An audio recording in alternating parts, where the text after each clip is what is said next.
what we're gonna do today? Today we're gonna do the words of ch sound. Okay, we will write and read the words in which ch sound comes. Ch. Okay. But before starting this word, you have to write date here and name here. And what is the day today? It's Thursday. So let's start.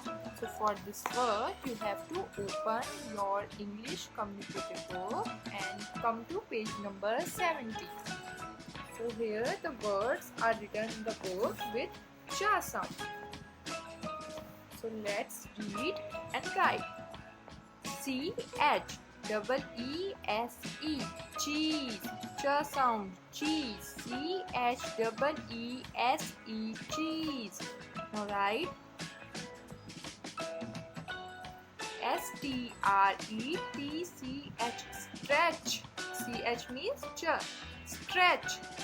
S-T-R-E-T-C-H, stretch.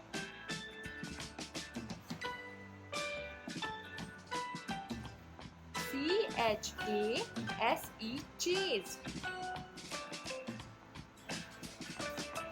C-H-A-I-R, chair. L-U-N-C-H, lunch.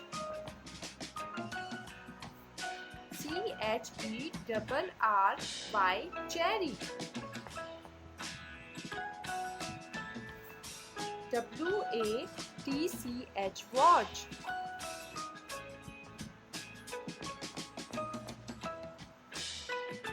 C-H-I-C-K-E-N, chicken.